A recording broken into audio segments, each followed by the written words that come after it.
প্রাণ ভরা আশীর্বাদ এবং আমার অভিনন্দন জানাচ্ছি।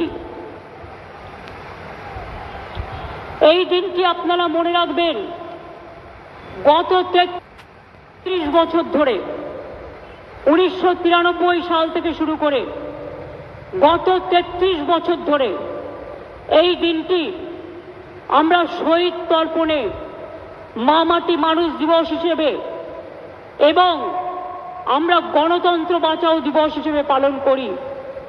21শে জুলাই no ID card, no vote, এই আন্দোলন যদি না হতো আজকে আপনারা কেউ ভোটার্স আইডেন্টিটি কার্ড পেতেন না।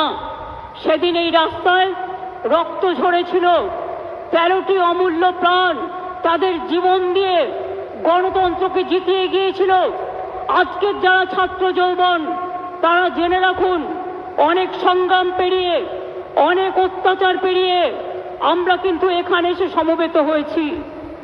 এই সংগ্রাম চলবে, এই সংগ্রাম সেদিন শেষ হবে যেদিন দিল্লিতে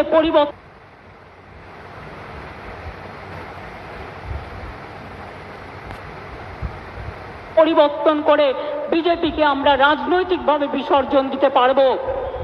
আর বামপন্থীদের কথা ছেড়ে দিন, যত না বলেন ততই ভালো।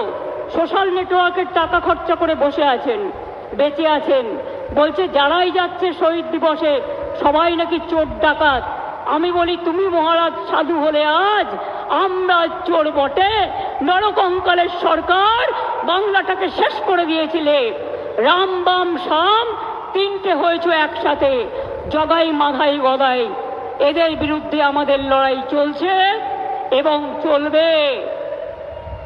আমাদের পশ্চিমবঙ্গ সরকারের 94টা, ভালো করে শুনুন, আমার বক্তব্য শুনতে হবে আপনাদের, কারণ গ্রামে গঞ্জে গিয়ে এগুলো আপনারা বলবেন।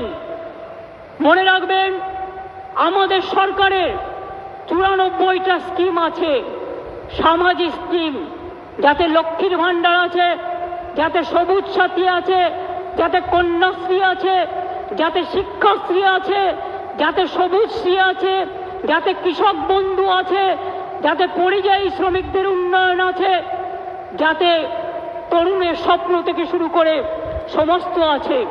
খাদ্যসাথীর মাধ্যমে বিনা পয়সায় রেশন দিই প্রায় 9 কোটি মানুষকে আমরা, এটা মাথায় রাখবেন। প্রতি পরিবার স্বাস্থ্যসাথীর কার্ড পায়, এটা মাথায় রাখবেন। এবং মাথায় রাখবেন যে আমরা